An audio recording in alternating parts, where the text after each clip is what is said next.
오늘 하나님께서 우리에게 주시는 말씀은 출애굽기 32장 30절에서 35절까지 말씀입니다. 출애굽기 32장 30절에서 35절까지 말씀입니다.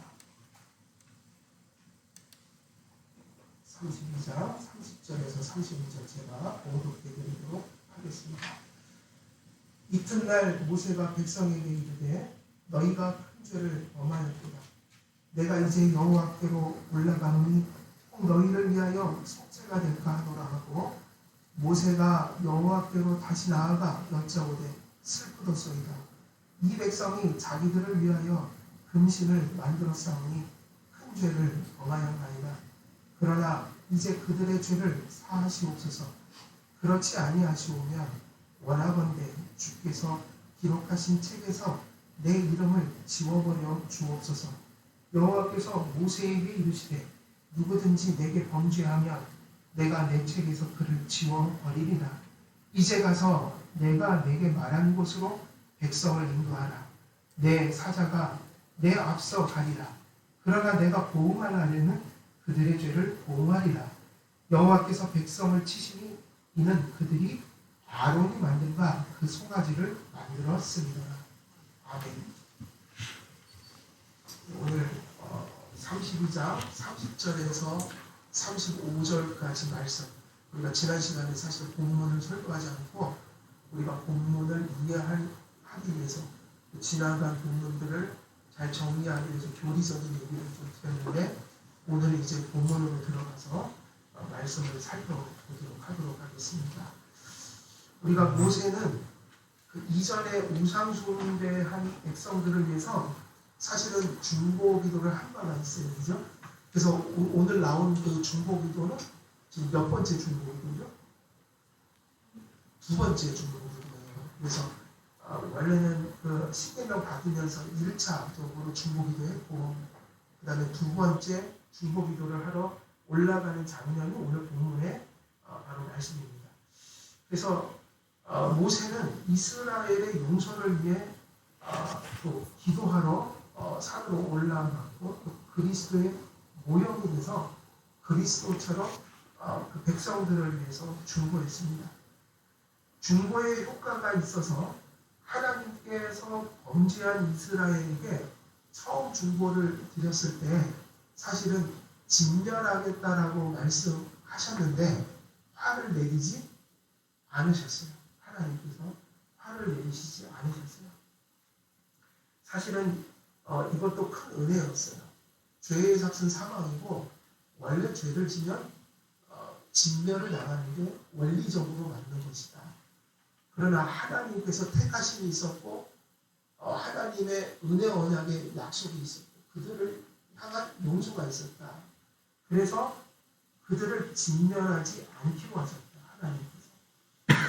근데 그 과정을 보면 하나님의 결론적인 말씀은 용서하셨다라는 것이지만 그 용서가 어떤 과정을 통해서 주어지는 것이었어요. 하나님을 용서하시는 건 하나님의 일이었지만 그 용서라는 게 무엇과 함께 나타나도록 하셨어요.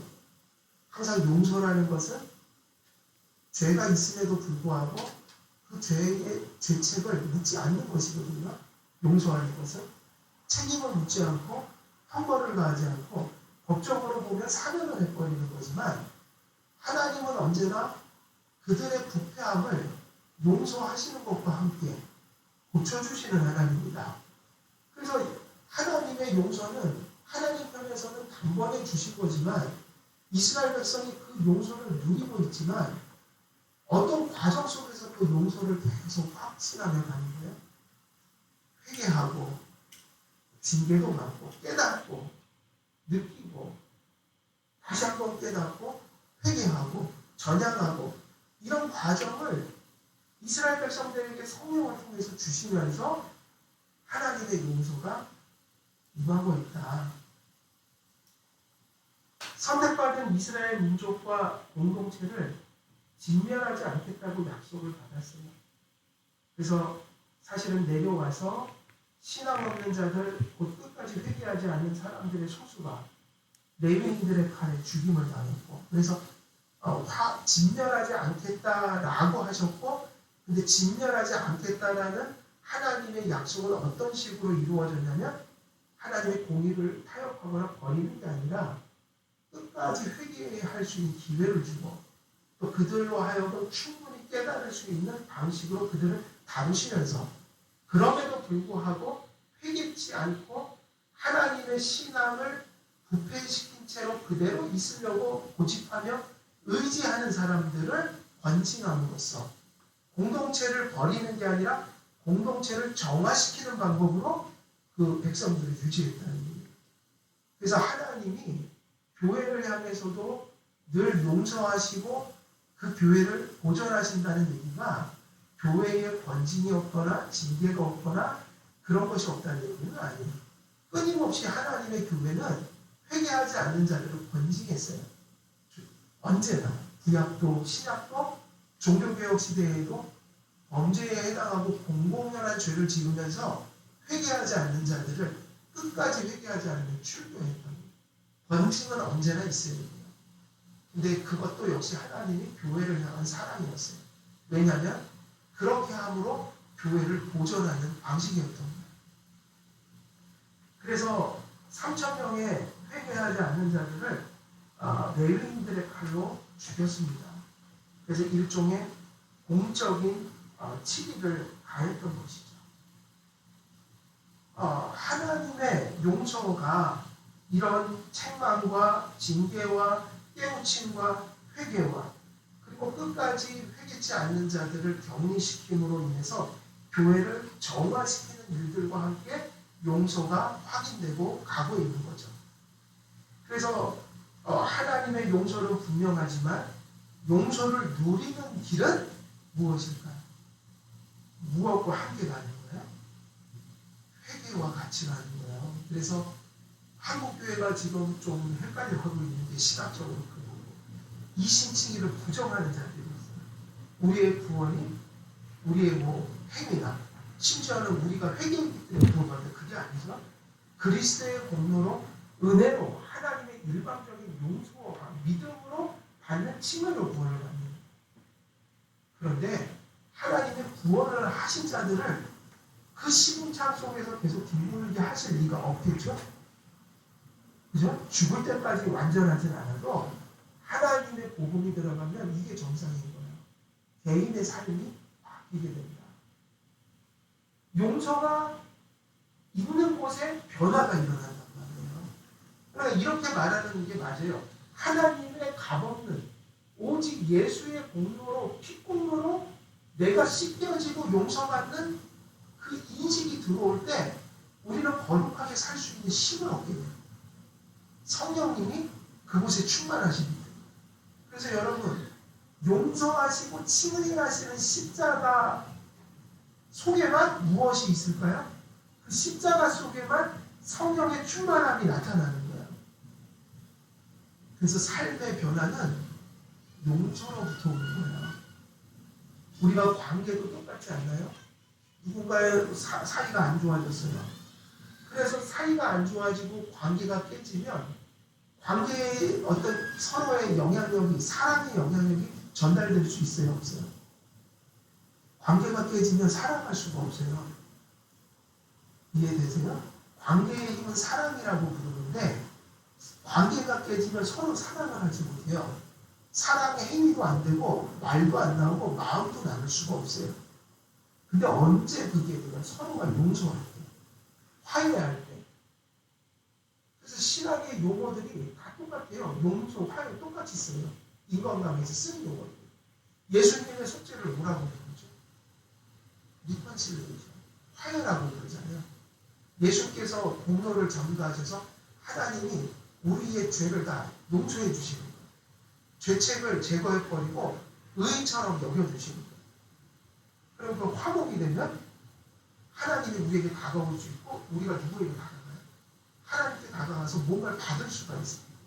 그러니까 칭의받지 못하면, 화해되지 않으면, 용서받지 못하면 하나님의 우리를 의인처럼 예수의 피공로로 받아주시지 않으면 은혜를 받을 길도 없고 주실 길도 없는 거예요.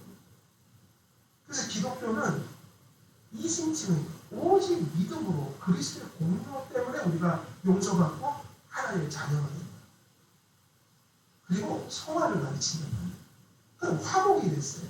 하나님이 우리 편으로 이제 우리 안으로 들어오셨어요. 우리가 그리스도 안으로 들어갔어요. 그러면 이제 그 용서 때문에, 칭의 때문에, 화해된 상태 때문에, 관계 때문에 이제 성령님이 우리를 깨끗하게 변화시키기 시작한다. 그래서 한 사람 속에 나타나는 그 구원의 경험이라는 건 이렇게 집약될 수 있어요.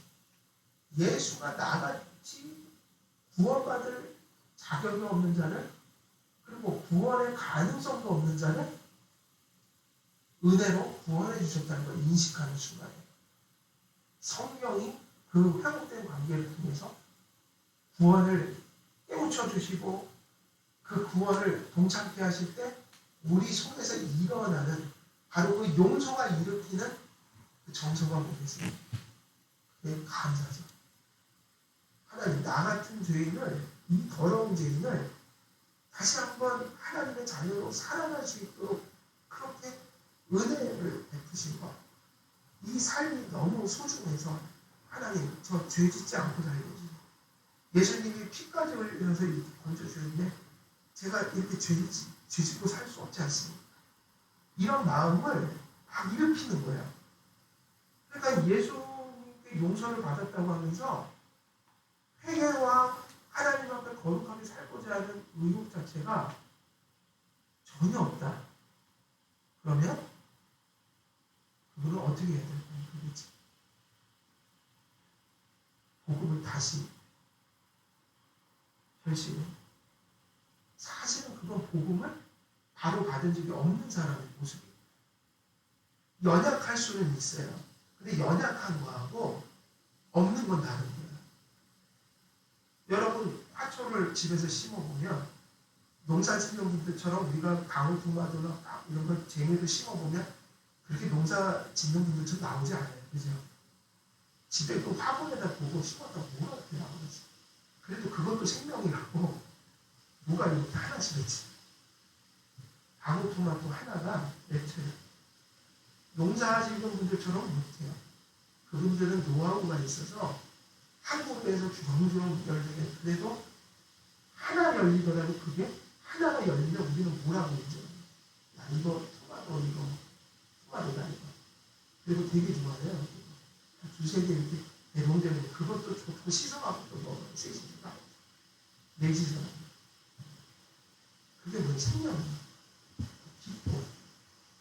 대단하진 않아도 어떻게 예수 믿는 사람이 죄 지으면서 양심의 가책도 안 받고 어떻게 예수 믿는 사람이 죄 짓고 하나님 앞에 회개를 안 할 수 있냔 말이에요. 조금씩이라도 변화되는 거죠. 제가 목사지만 우리도 살다 보면 부부싸움하고 예배 인도할 때 있잖아요. 못 견뎌요. 가요. 막 힘들어갖고 가서. 내가 예배 인도해야 되는데 애들 앞에서 부인한테 화내고 이제 와갖고 이게 막 여기서 막 양심에 걸려갖고 말이 그렇지 말이 아니고 너덜너덜해서. 근데 그게 저는 그렇게 되면 성령님이 계시니까 그런 거라고요. 저는 감사해요. 그래서 제가 하나님을 안 믿었으면 어디까지 갔을까? 하나님 안 믿으면 지금 어떻게 살고 있을까? 예수님 믿어도 그죠? 부부싸움도 하고 애들한테 화도 내고 때로는 못된 짓도 하는데 그게 그나마 예수님을 믿어서 금방금방 사는 거예요. 이해가 되십니까? 무슨 완전하다는 얘기가 아니에요. 율법주의를 얘기하는 게 아니에요. 근데 가만히 돌아보면 너무 감사한 거예요. 제가 예수님이 안 계시다면 어떻게 하고 살까 하면 깜깜해요. 제동장치가 없는 거예요. 이런 삶에. 얼마나 막 살았을까? 얼마나 막 살았을까? 예수님 믿어도 요거밖에 못 사는데 예수님 안 믿었으면 어떻게 하고 살았겠냔 말이에요. 근데 그게 되게 중요해요. 완전하지 못해도 예수님 안 믿었으면 어떻게 하고 살았을까? 근데 그 예수님 믿기 때문에 다른 거 있잖아요. 그래도 그게 있어야 된다는 거예요. 그게 자라가야 돼요. 그래서 하나님의 용서가 무엇 속에서 우리가 경험되거든요. 용서라는 건 회개하는 거, 깨닫고 용서받고 회개하고 이런 과정들과 함께 용서를 베풀어 주시는 거예요. 근데 회개했기 때문에 용서받는 게 아니라 무언 받았기 때문에 회개의 영을 주시는 거예요. 그래서 회개를 율법주의로 생각하면 안 되는데 그게 인격으로는 나타나야 되지 않겠어요? 그죠? 인격적으로. 광야교회 전체가 온전히 회개에 이르고 돌이키는 이런 과정이 필요했습니다. 그래서 하나님께서 용서해 주셨지만 그들이 마치 하나님 앞에 용서를 아주 간단하게 생각하고 그리고 용서가 마치 우리의 죄악을 합리화하는 듯한 용서처럼 이해하지 않도록 그러니까 차라리 이게 죄악의 심각성을 깨닫게 하시는 방식으로 용서를 계속해서 확신시켜 가십니다. 오히려 이렇게 죄져도 하나님이 내버려 두시네 이런 용서가 아니라 하나님께서 우리를 택하시고 구원해 주셨기 때문에 이런 죄 속에 있으면 하나님이 가만두시지 않고 그거를 이렇게 아주 심각하게 우리를 이렇게 죄 밖으로 반드시 이끌어내시는 그런 모습으로 우리를 인도하시는구나. 이런 거를 이게 철저히 깨닫게 하십니다.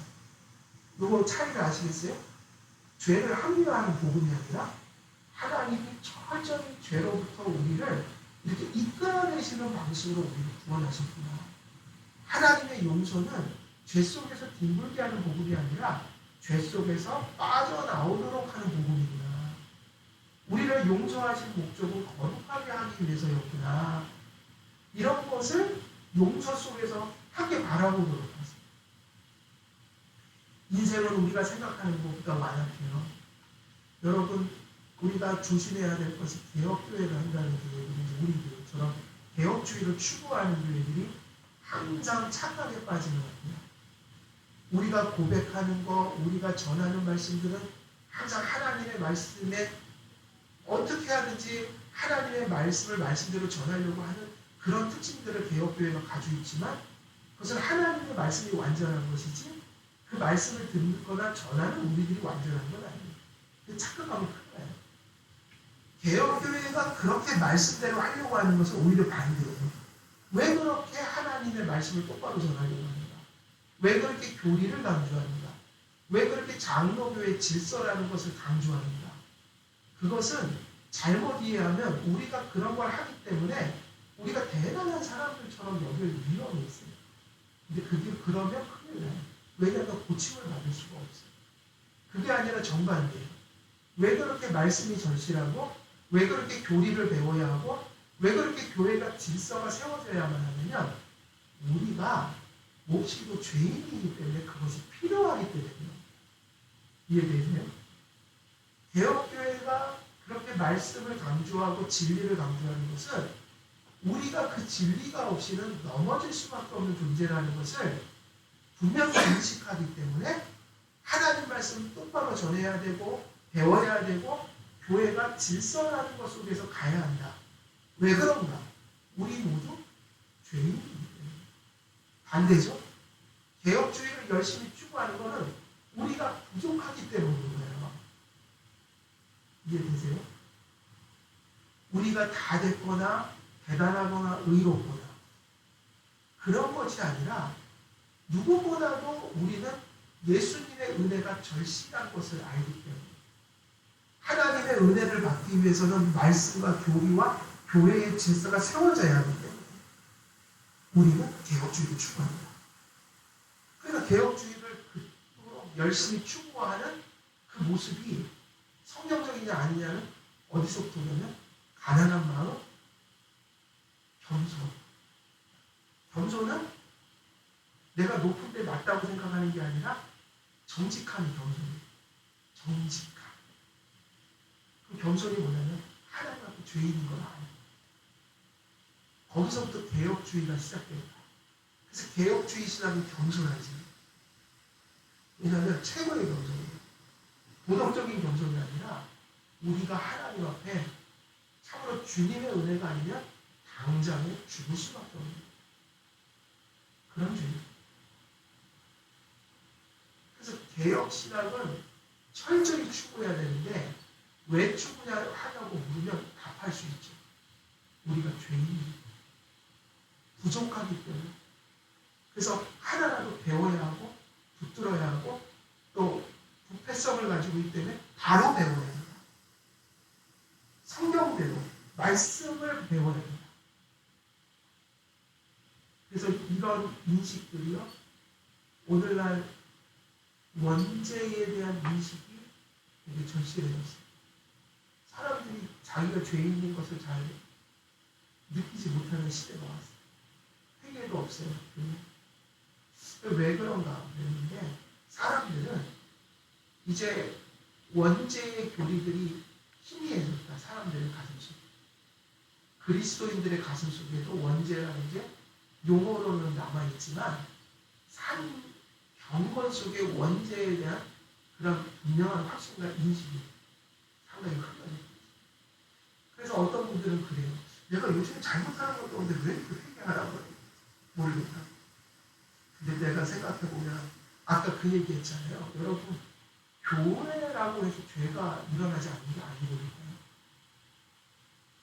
교회가 최고의 개혁주의를 쫓아갈지라도 교회의 문을 벗어나는 순간에 사회와 직장과 가정에서 아까 제가 기도했죠. 제가 며칠 전에 그 기사를 읽었는데 놀랐어요. 크리스천 가정의 30%가 가정폭력이고요. 근데 사실은 제가 생각하기에는 목사님들 가정에 가정폭력이 더 많다고 보는 게 맞아요. 왜냐하면 그런 부분도 있어요. 목사들이 정서적으로 상당히 불안정한 상태에 놓이는 그러한 환경들이 많이 있어요. 사실은. 목회자일 때. 그런데 그것을 관리를 못하면 사실은 누구보다도 허물어질 수 있는 게 목회자. 그래서 놀랍게도 전에 그거 보셨죠? 감리교 쪽에 신학교사 하는 분이 자녀 죽여서 방치해갖고 그 방에다가 죽은 채를 놨다고 난리 났었잖아요. 근데 신학을 가르치는 교수들이 그런 행동을 해요. 근데 그 바른 신학을 가르쳤을 리 없다고 봐요. 이상한 신학을 가지고 있었어요. 그리고 목사님들이 요번에도 그 정인이 사건도 그 가정이 신학교 나온 사람들. 신학교 나온 사람들이에요. 근데 성경의 신학이 아니에요. 지금 신학교가 사실은. 성경이 가르치는 신학이 아니라는 거예요. 철학하고 헷갈리는 신학들이고 참 이상한 신학들이 많아요. 그래서 신학을 했다고 해서 되는 게 아니고 다른 신학이에요. 그래서 신학 교수도 또 신학생들도 저 같은 목사들도 어떻게 보면 사회의 뉴스의 일면을 장식하는 상상을 초월하는 일들을 벌이고 있는데 그분들이 교회에서는 다 문제가 없는 사람들이에요. 제가 저기다가 사이코패스라는 책을 싹 꽂아놨어요. 사이코패스가 중요한 게 아니라 저는 그게 더 무섭다고 보는데 사이코패스가 중요한 게 아니라 정신과 가서 사이코패스 판명을 하는 게 아니라 사이코패스적인 삶을 사는 사람이 너무 많다는 거예요. 사이코패스가 별겁니까? 교회에서는 경건한 자로서 인정받는데 보이지 않는 곳에서 그런 못된 짓을 하는 사람들이 너무 많다는 거예요. 주님을 믿는다면서 술에 하루 종일 찌들려 사는 사람들이 많아요. 요즘에. 밖에서는 직분도 가지고 다 해요. 그리고 경건하다는 사람들의 인정을 받지만 딱 교회 밖에 문을 나서면 가족들 욕하고 때리고 그 정신적인 고문에 가까운 행동을 하고 가정을 파괴시키는 거예요. 제가 그거 올려놓고 꼭 기사 한번 보세요. 그래서 에베소서 말씀에 가정에 대한 얘기가 많이 나오잖아요. 기도 아무리 많이 하고 교리를 아무리 잘하라도 그런 짓거리라는 그게 바로 성경이 얘기하는 사단적인 행동이에요. 사단의 참 개혁교회 한다, 교회들이 우리 교회들이 교회들이 자랑을 하죠. 규모가 어떻니 또 우리가 그러나 그것을 되게 조심스럽게 받아들여야 돼요. 교회에서 보여지는 모습과 숨겨진 우리들의 모습은 다를 수 있다는 거예요. 다시 말하면 사이코패스적인 그런 요소들이 모든 사람에게 있는 거예요. 양심을 속이는 거죠. 근데 오늘날 그게 더 심해지고 있어요, 사실. 그게. 그래서 우리는 개혁주의를 하니까 우리는 다 천사처럼 산다. 이거는 말도 안 되는 소리예요. 참 교회가 어디까지 들여다봐야 되냐면 항상 그렇게 시작하면 안 돼요. 우리가 천사의 삶을 살아야 돼요. 우리는 다 거룩하고 이게 아니라 항상 우리는 언제나 그런 무지막지한 범죄를 언제든지 질 수 있는 존재거든요. 그래서 교회가 항상 돌아가야 돼요. 원래는 신방이라는 게 그런 의미였어요. 모든 사람이 죄성을 가지고 있고 신방이라는 것은 가정이 어떻게 말씀대로 사느냐를 실천하러 다니는 거였어요. 그래서 목사님들이 신앙 고백 들고 설교 똑바로 듣고 계신지 그 말씀을 가정에서 실천하고 있는지 혹은 가정에 아까 얘기했던 그런 나쁜 짓들이 가정에서 일어나고 있지 않은지를 어떻게 보면 그거를 감찰하러 다니는 게 신방이었어요. 요즘에 그런 기능이 완전히 상실되고 있기 때문에 가정에서 일어나는 일을 알 수가 없어요. 사실 안다고 해도 그거를 함부로 이렇게 교회가 다룰 수 있는 분위기가 아니에요. 프라이빗한 게 되거든요. 근데 원래는 프라이빗한 게 아니에요. 어떻게 한 교회에 회원이 됐는데 그런 회원이 몸의 일부가 엄청난 범죄적인 일들을 사회나 가정에서 벌이고 있는데 그것이 교회와 상관없다는 것이 있을 수 없는 일이라고요. 근데 이게 이스라엘 공동체도 똑같은 일이에요. 그런 일이 벌어졌잖아요. 하나님이 출애굽해서 거룩한 백성이라고 이제 막 조금 있으면 10계명을 내려주는 그런 순간에 이스라엘 백성들이 무슨 짓을 벌였어요? 특정한 사람이 아니라 그냥 그 정상적인 이스라엘 백성들이 어느 날 순간적으로 확 돌아서 우상숭배해요. 우리가 이런 말씀을 읽으면서 그런 점들을 잘 이해해야 돼요. 우리 자신이 언제나 그런 존재라는 거예요. 근데 그걸 인정하려면 무슨 교리를 받아들여야 되냐면 보통은 다 자범죄만 이해를 하니까 나 이게 누구한테 걸리지만 않으면 누구한테 이렇게 보이지만 않으면 자기도 착각하는 거예요. 자기가 착한 사람. 원죄는 그런 게 아니에요. 원죄는 내가 행하지 않고 말하지 않고 감지하지 못하고 느끼지 못했어도 우리 안에 그 죄악의 그 구렁이, 그 죄의 셈이 우리의 가슴 속에 잠겨 있는 자예요. 원죄의 부패가 남아있다. 원죄는 행하고 말하는 게 아니라 있는 거예요, 그냥.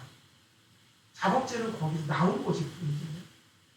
원죄의 교리가 약화되니까 죄를 그렇게 이해하는 분들이 너무 많아요. 그래서 회개하자는 메시지를 전하면 힘들어요. 내가 뭐 잘못한 게 있어야지 자꾸 회개하라고 그러시나. 아니죠. 우리가 어느 순간인가 회개 안 하는 순간이 언제 있겠어요? 하루를 마감하면서도 회개해야 되고 순간순간이 회개의 순간이 돼야 되는데 성화라는 게 순간순간에 회개인 거예요. 오늘도 길을 가다가 뭐 이상한 생각 떠올랐어요. 아유 하나님 잘못했습니다. 이런 양심이 있어야 되는 거예요. 인생은 우리가 생각하는 것보다 참으로 완악합니다. 승리하신 자를 하나님께서 거룩하게 성화시키시는 하나님이신데 하나님이 용서하신 자를 왜 그들에게 그렇게 성화를 강조하는가? 죽을 때까지 우리는 그 원죄의 부패함을 지배력은 잃었지만 그것의 잔재를 벗어버릴 수가 없다는 거죠. 그래서 끊임없이 하나님의 말씀과 성령의 충만함 속에서 사실은 순간순간 그렇게 하나님 앞에서 나를 돌아보는 그 임재의식이 있잖아요. 오늘도 하나님 앞에서 내가 살아간다. 이게 없으면 우리가 사실은 아무것도 할 수가 없는 거예요. 그래서 칼빈은 이런 예를 많이 들었어요. 칼빈이 그 기독교 강의에서 그 예를 들었던 비유들 몇 개, 세 가지 짐승의 비유를 들었는데 그걸 한번 끄집어내고 정리를 해봤는데 제가 기독교 강의 읽을 때마다 이 말씀을 읽으면 내 자신을 돌아보기도 하지만 참 어쩔 때는 가끔 혼자 웃은 적도 있어요. 이렇게 비유를 참 어쩌면 이렇게 나를 잘 알고 이런 비유를 들었을까. 진짜 혼자 있다고 웃어요. PPT에서. 어쩌면 칼빈이 이렇게 센스가 있을까. 참 비유를 들어도 잘 들어요. 뭐라고 비유를? 두더지처럼 영적으로 어둡다. 뭐라고요? 무엇처럼요? 우리를 뭐에 비유하면 두더지라고 하죠. 두더지는 어디서 살아요? 땅속에 사니까 두더지 특징이 시력이 아닌 거예요. 두더지가 눈앞에 있는 것도 못 봐요. 그래갖고 저도 그렇고 사실은 많은 사람들이 하나님의 뜻을 그렇게 잘 분별할 수 있는다. 실제로는 하나님이 주신 뜻으로 판단하는 게 아니라 거기다 어떻게 판단해요? 본능으로 판단하고 본성으로 판단하고 하나님 말씀에서 내 뜻대로 판단해요. 그러다가 꼭 잘못하는 거예요. 근데 성경은 그래서 자꾸 그 얘기를 하는 거예요. 말씀과 교리를 왜 중요시해야 된다. 하나님 말씀으로 판단하기 위해서. 항상 여러분 하나님의 뜻으로 판단하려고 하는 생각을 해야 돼요. 우리의 가정도 우리 아이들의 진로도 그리고 우리가 맺는 관계도 그리고 여러 가지 일어난 문제들에 대해서 우리가 어떻게 하는 게 맞지? 이렇게 대처하는 게 맞을까? 이렇게 대처하는 게 맞을까? 문제가 발생했을 때 그때 정말 필요한 게 뭘까요? 바로 그런 순간에 우리는 성급해지고 우리들의 판단을 따라서 행동할 때가 많단 그래서 물어야 돼요. 하나님 어떻게 우리가 판단하는 게 맞을까요? 어떤 게 하나님의 뜻일까요? 그래서 칼빈이 그걸 우리가 잘못한다. 뭐라고 했냐면 두더지 같다. 보지는 못한다고 했지. 그거는 지각이죠. 분별력이죠. 근데 어떤 지각이냐면 영적인 지각이죠. 하나님의 말씀으로 우리의 모든 것을 판단하려고 하는 것. 그래서 너무 하나님한테 묻지도 않고 내 생각대로 막 밀고 간 일들이 있다면 잠시 멈추고 한 번 더 물어보세요. 뭐가 하나님의 뜻일까? 이게 하나님의 뜻일까? 그 다음에 두 번째는 뭘까요? 무엇에 비유했을까요? 두더지처럼 눈이 어둡다. 근데 두 번째는 뭐냐면 나귀와 같다. 나귀는 무엇에 대한 비유예요? 죄에 대한 정욕에 대한 집착과 고집이 세다는 거예요. 나귀 하면은 특징이 뭐냐면 고집 있죠? 고집. 그래서 가끔은 어떤 분들은 나 고집세 이런 거를 자랑을 하는 분들이 있습니다. 근데 그건 절대로 자랑이 아니에요. 근데 어떤 거를 좋냐면 바른 고집은 있어야 되고, 그죠? 근데 바른 고집이 아닌 거, 상대적인 거 이런 거 고집 부립니다. 이런 거 있죠. 하나님 앞에 오르고 고집을 부리고, 그리고 이래도 되고 저래도 되는 문제 있잖아요. 그죠? 이래도 되고 저래도 되는 상대적인 문제는 고집을 피우는 아니에요. 그러면 주변 사람들이 괴로웁니다. 그 좋은 성품이 아니에요. 나쁜 성품이에요. 그러니까 고집은 언제 오는 거라고요? 하나님 뜻. 이거는 그냥 목에 칼이 들어와도 좀 가는 거예요. 그런데 이런 거 있잖아요. 상대적 가치는 A로 가야 되고 B로 가야 되는 거. 꼭 틀리다고 얘기할 수는 없는 것들 이런 거 있잖아요. 그런 거는 같이 좀 가슴이 있어요. 이런 거는 고집 부리면 안 돼요. 근데 이제 정말 나쁜 고집은 뭡니까? 정말 나쁜. 그게 죄인은 그렇게 고집하고 가요. 근데 그거 잘 못 버려요. 죄는 사실은 죄에 가장 가까운 건 중독이에요. 죄가 중독은 아니거든요. 오히려 좀 이렇게 얘기하는 게 더 도덕적이고 종교적. 뭐냐면 양심이 자꾸 파괴됩니다. 그래갖고 죄를 버리지 못해. 무뎌집니다. 중독은 좀 병리적 현상이에요. 좀 다른 거예요. 근데 비슷해요. 성격이. 죄는 자꾸 지을수록 그걸 버리기가 힘들고 나쁜 생각도 한 번 바뀌어갖고 그걸 자꾸 생각하면 우리 생각의 틀이 돼버려갖고 그걸 버려줍니다. 그래갖고요 나쁜 죄일수록 크게 깨닫고 장시간을 해야 해요. 순식간에 안 된다. 그래서 뭐에 비유했다고요? 나비처럼 죄에 대해서 집착하고 고집하는 나비와 같다. 근데 그런 또 죄성이 누구에게 있다고요? 모든 사람. 죄를 고집하는 습성입니다. 그럼 마지막은 뭘까요? 무엇에 비유했을까요? 당나귀. 나비는 이제 말에 그죠? 근데 당나귀가 또 있죠, 종이. 당나귀는 좀 보통 동화 같은 데서 뭐를 좀 많이 나와요. 꾀로 이렇게 게으르고 꽤 많은 짐승. 여기 당나귀는 뭐냐면 영적인 나비야. 몹시 게으른 존재. 우리가 게으르고 영적인. 세상적인 일에는 근면할 수 있으나 어떤 면에는 되게 게으를 수 있어요. 영적. 그래서 이것도 구별해야 돼요. 세상적으로 부지런하다고 해서 영적으로도 부지런한 건 아니에요. 세상의 일에는 너무 부지런하지만 영적으로는 날마다 잠자는 사람들이 있어요. 근데 바라기는 모든 것이 근면해야 되죠. 그죠? 우리 직업도 근면하고 학생들은 공부하는데 근면하고 또 신앙인은 신앙이 근면해야 돼요. 이런 모든 것들이 언제나 우리 속에 내재되어 있기 때문에 우리가 말씀과 교리와 성령의 은혜로 깨어 있어야 합니다. 어쩌면 개혁교회가 그처럼 말씀을 강조하는 것은 겸손 때문이에요. 우리가 주의 말씀이 없이는 언제나 이처럼 두더지처럼 또 나비처럼 당나귀처럼 이런 모습으로 늘 잠들게 되거든요. 교회가 깨어 있어야 합니다. 그래서 하나님께서는 먼저 용서하셨기 때문에 부패한 백성들의 그러한 죄성을 교정하시면서 우리의 인격 안에서 하나님의 용서를 분명하고 철저한 회개 속에서 그렇게 확신해 가기를 원하시는 거예요. 그래서 여러분들이 무언가 잘못했을 때 우리가 살 길은 누구를 붙드는 길밖에 없다는 걸 분명히 해야 돼요. 예수님의 은혜. 근데 그것을 받는 모습은 어떤 거예요? 그걸 확신하기 때문에 하나님 우리를 용서하셨으니 우리가 이러한 부패한 본성으로부터 벗어날 수 있고 하나님 우리를 이런 죄로부터 멀어지게 도와주옵소서. 기도를 해야 돼요. 그래서 이튿날 모세가 백성에게 이르되 너희가 큰 죄를 범하였도다.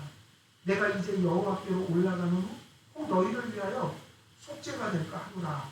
30절에서 이렇게 얘기합니다. 모세가 이런 얘기를 해요. 두 번째 중보를 할 때 사실은 첫 번째 중보가 있었잖아요. 화를 연게 되었잖아요. 그렇지만 하나님은 그걸 확정적인 것처럼 확정적인 거지만 그것을 확신시키는 과정 속에는 상당히 유보적인 모습인 것처럼 그런 듯한 모습으로 계속 얘기하고 있어요. 그러니 모세도 사실은 첫 번째 중보 기도를 드렸지만 다시 어디로 올라가거든요. 마치 하나님이 용서하시지 않은 것처럼 또 산으로 올라가면서 이런 큰 마음의 짐을 다시 한번 지워주고 뭐라고 해요? 너희가 큰 죄를 범하였도다. 이것이 요한일서에도 나와요. 우리가 하나님의 용서를 받고 칭의를 받은 자라고 얘기하지만 완전한 구원을 받았지만 구원을 받았기 때문에 항상 이렇게 요한일서가 얘기하죠. 죄 없다 하면 어떨까? 하나님은 속이는 자다. 구원 받은 자인데 우리가 죄 없다 하면 하나님을 속인다고 얘기하고 있어요. 그러나 그분께 죄를 회개하고 고백하면 그는 미쁘사 우리를 얹어주실 거다. 용서를 그런 성화적 삶 속에서 확신하기를 바라시는 거예요. 그렇지 않으면 중보라는 것이 죄를 합리화하고 공의를 타협하고 공의를 축소하는 쪽으로 이해될 것이기 때문에 모세가 다시 한번 그거를 분명히 지적하고 올라가요. 너희가 큰 죄를 범하였도다. 그러므로 그리스도의 모형으로서 모세는 그들에게 범죄의 심각함과 심판의 엄중함을 선포하는 가운데 그들의 구원이 하나님의 은총에 달렸음을 다시 한번 인식시키면서 산으로 향했던 것입니다. 용서가 있었기 때문에 하나님께서 그들을 버리지 않고 지금 이 본문에 나타나는 이러한 모습들을 통해서 그들을 계속 죄 속에서 이끌어내시고 회개시키고 깨닫게 하시고 이런 일들을 하셨지만 하나님의 용서를 확신하는 일이 그렇게 쉽게 되도록 하지는 않으셨던 거예요.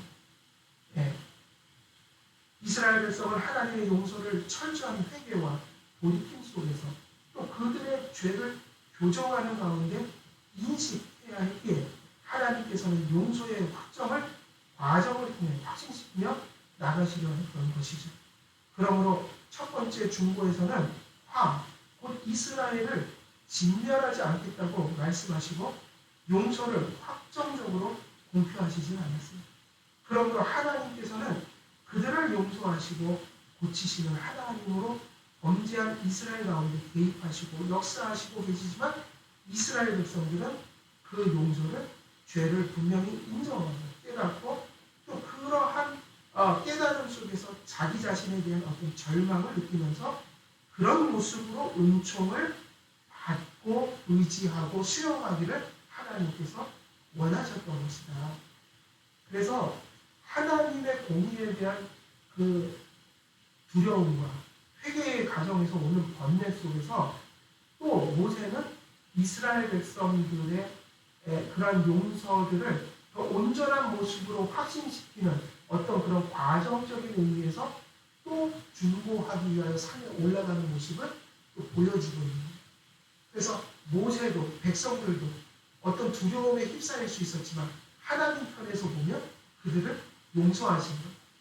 그러나 모세나 백성들 편에서 보면 그 용서를 상당히 간절함으로 받게 하시는 하나님의 섭리가 있었던 거예요. 여러분 이러한 모습은 신약에서도 동일하게 나와요. 이 이스라엘 백성들만큼 그렇게 타락했던 백성들이 있었죠. 신약의 교회 중에 어디 교회에 있어요? 고린도 교회. 고린도 전서를 통해서 무서운 책망의 말씀을 전했고 그것 때문에 고린도는 거의 그 엄청난 하나님에 대한 두려움에 휩싸여 있었어요.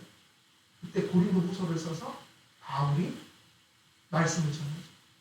야, 너희들이 너무 두려워하는 거 내가 너희를 너무 두렵게 해서 너희들이 낙심할까 내가 두렵다. 하나님이 너희를 버리지 않으셨다. 용서하셨다. 그런데 그 두려움은 유익하다. 왜냐하면 그 두려움이 너희를 어디로 이끌었기 때문이다. 회개로 이끌었기 때문이다. 그렇게 말씀하셨습니다. 그래서 우리 개혁신학에는 칭의를 가르칠 때 이러한 용어를 사용했습니다. 그 두 가지 칭의의 용어가 무엇이냐면 사실적 칭의와 선언적 칭의라는 것을 구분했습니다. 사실적 칭의가 있고 선언적 칭의가 있다. 여러분 사실적 칭의는 뭐죠? 이게 칭의 그 자체예요. 칭의는 단번에 믿을 때 그리스도의 공로 때문에 받는 거예요. 그러니까 여러분들은 지금 칭의를 받았어요? 안 받았어요? 받았죠? 그거는 과정이니까 단번에 받습니다. 단번에 완전히 받아요. 그러면 이제 이게 중요해요. 그 칭의는 그래서 한 번 받는 거지만 칭의를 받게 하는 거는 뭐죠? 칭의를 받게 하는 수단이 뭐예요? 여러분이 칭의를 받으려면 용서를 받으려면 값없이 의롭다함을 받으려면 뭐를 가져야 돼요? 믿음이죠? 근데 그 믿음은 누가 주셨어요? 택한 자들에게 하나님이 주신 거예요. 그러면 믿음은 칭의를 받게 하는 유일한 원인이에요.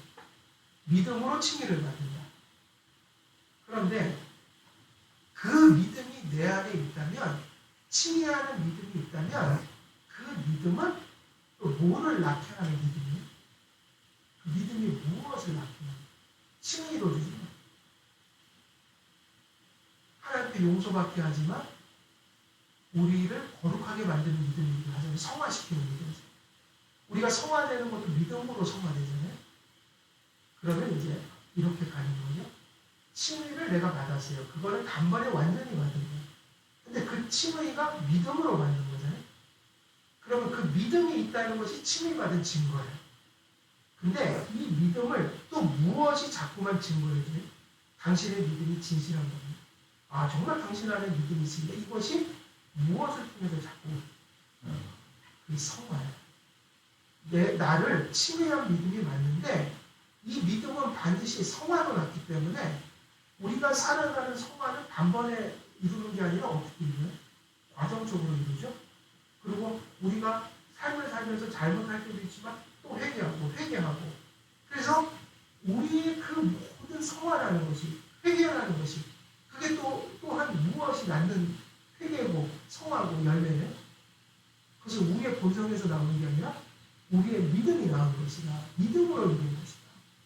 믿음이 그리스도를 붙들 때 그리스도를 통해서 온 거란 말이에요. 그러면 이제 이렇게 사고를 해야 하는 거예요.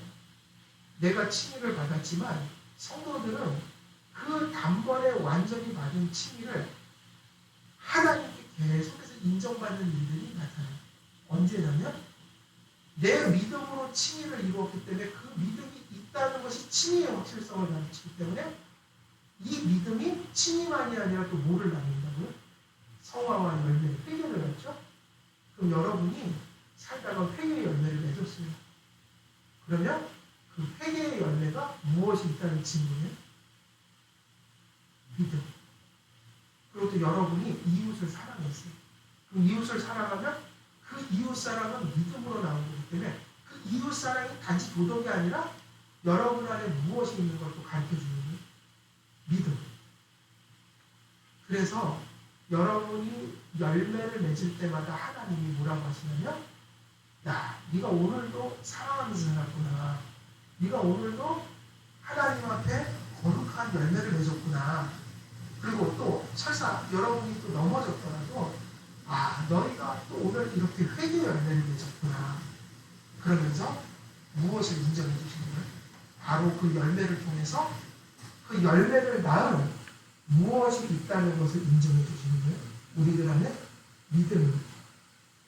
그러면 그 믿음이 칭의를 낳는 거니까 칭의는 사실적 칭의라는 것은 실제적으로 한 번에 받은 그 실제는 한 번에 단번에 받지만 우리가 믿음으로 회개하고 선행의 열매를 맺을 때마다 무엇을 계속해서 인정해 주세요? 우리 믿음이 우리 안에 있다는 것을 하나님께서 칭찬해 주시는 거예요. 그러므로 그 믿음을 칭찬받을 때 결국 우리의 무엇이 확고해지는 거죠. 믿음이 확실히 있으니까 우리의 칭의가 언제나 확실해지는 거죠. 그래서 사실 칭의라는 것은 단번에 한 번에 우리가 받은 거지만 선언적 칭의는 여러분 안에 열매가 나타날 때마다 하나님께서 그래 잘했다. 네 안에 은혜가 있구나. 네 안에 믿음이 있구나. 근데 너희들 속에서 나타나는 회개와 열매를 보니 믿음이 분명히 있는데 바로 그 믿음이 너를 칭의한 것이란다. 하나님이 계속해서 인정해 주십니다. 그래서 성도들이요 회개하고 하나님의 말씀 따라 예배를 잘 드리고 선한 삶을 추구할 때는 무엇이 가슴 속에서 충만해집니다. 무언의 확신이 충만해집니다. 왜 그러냐면 우리가 하나님의 뜻을 살 순간마다 우리의 믿음이 분명해집니다. 왜냐하면 그런 열매를 믿음이 낳게 했기 때문에 그 열매들이 증거가 되는 거죠. 그리고 무엇에 대한 확신으로 가는 거예요. 그 믿음이 확실해질수록 그 믿음이 우리를 칭의하는 거기 때문에 아, 하나님이 정말 나에게 칭의의 은혜를 받는 믿음을 내 안에 주셨고 지금도 그것을 보존해 주시고 그것이 충만해질 수 있도록 뚫어주고 계시구나. 이런 은혜의 의식을 하나님을 믿고 회개하고 거룩을 추구할 때 충만히 가질 수 있다는 거예요. 근데 반대로 한번 생각해 보세요. 자꾸만 내가 구원을 받았어도 자꾸 나쁜 짓을 하고 이게 자꾸 이게 회개도 안 되고 이러면 스스로가 무엇을 의심하겠어요? 자기 속에서의 증거가 안 나오니까 내가 믿음이 없는 거 아니야? 이러면서 스스로 자꾸만 침륜에 빠지고 절망에 빠지고. 그래서 그리스도인이 벌써 하나님의 은혜이면서 또 은혜를 받은 자의 인격 속에서 우리가 말하자면 하나님 앞에 확신을 가지고 살아가는 그 삶의 길이 어떤 것이냐면 하나님을 믿고 그 주신 믿음으로 회개와 열매를 추구하는 삶을 살아가야 됩니다. 그래서 우리가 무엇을 구해야 돼요? 날마다 하나님의 은혜를 구해요. 그게 우리의 본성으로 되지 않는 거예요. 우리의 노력으로 되지 않는 거니까 하나님께 은총을 받아들여야 돼요. 근데 그 은총을 받는 길이 무엇이냐면 은혜의 수단을 사용하는 거예요. 은혜의 수단이 뭐죠? 말씀을 듣고 말씀을 듣는 거예요. 그래서 우리가 하나님의 용서를 그러한 인식 속에서 가져가야 합니다. 그래서 모세는 중보하러 올라가기 직전에 이스라엘 백성들이 하나님의 용서를 회개를 통해 경험하고 누리기를 바랐던 것입니다. 그러므로 이들이 속죄를 핑계로 모세의 중보를 핑계로 곧 하나님의 자비로운 용서를 빌미로 죄를 합리하거나 경험을 여기지 않도록 너희가 큰 죄를 범하였도다라고 죄의 심각성을 다시 한번 강조해주고, 그래서 이 말은 너희들이 회개하지 않는다면 너희도 멸망하고 말 것이다. 왜냐하면 회개하지 않음을 통해 너희에 무엇이 없다는 걸 스스로 증명하는 거예요. 믿음이 없다는 것을 증명하게 될 것이고, 신앙이 없다면 속죄도 용서도 있을 수 없기 때문에 그리스도 밖에서 신앙 밖에서 범죄하면 반드시 죽으리라. 이런 것을 경각심을 불러일으키므로 은혜 받은 자들은 이 메시지를 들으면 반드시 어디로 가게 돼 있어요? 더 절실하게 하나님의 은혜를 찾게 됩니다. 그것을 통해서 회개하고 신앙을 회복한다. 이게 하나님께서 용서를 주실 뿐만 아니라 그들을 그 죄 속에서 끌어내는 방식이고 메시지인 것이죠. 하나님의 공의는 신앙을 가진 사람들을 향해서는 징계를, 불신자들에게는 멸망과 영원한 형벌을 통해 공의로운 위협을 불신과 불순종에 대해 가하고 계신 겁니다. 성도들을 하나님께서 용서하시고 행하시는 교정하시는 회개의 열매와 경험 속에서 확신되고 누리게 됩니다.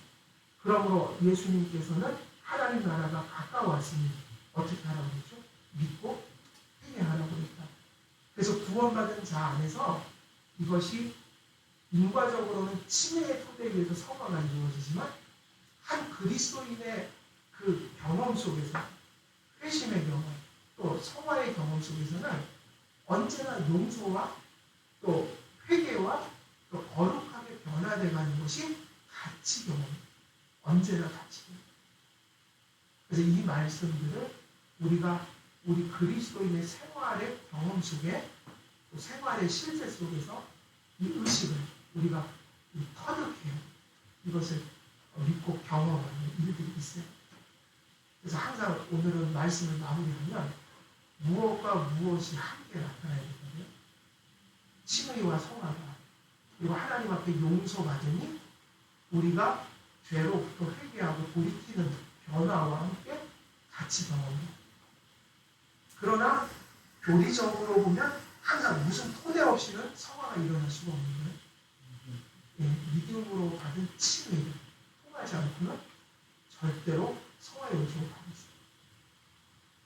그래서 우리 한길교회 모든 성도님들 언제나 우리로 구원받은 자들이니까 변함없는 하나님의 용서 속에서 또 우리의 부패함을 늘 하나님이 성화시키시고 또 변화시키시는 그런 은혜를 하나님의 용서 속에서 함께 늘 경험하시는, 그래서 복된 그리스도인의 삶을 살아가시는 우리 한길교회 성도님들 모두 되시기를 주 예수님의 이름으로 축원드립니다. 기도하겠습니다.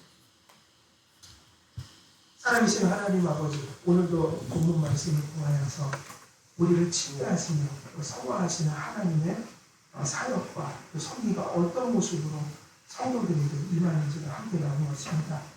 우리가 하나님의 그 은총과 그리스도의 공로를 힘입어 오직 믿음으로 또 주 앞에 용서받고 하나님의 자녀로 받아들여졌사오니 진정 이 은혜를 받은 자에게 동시에 베푸시는 그 거룩함의 은혜, 또 선을 추구하는 모습으로 변화되는 그러한 성화의 은혜, 또 주 앞에 범죄했을 때 회개하고 돌이키며 또 주 앞으로 돌아가는 그러한 은혜를 날마다 생활 속에서 경험하고 또 체득할 수 있도록 하나님 함께해 주시옵소서.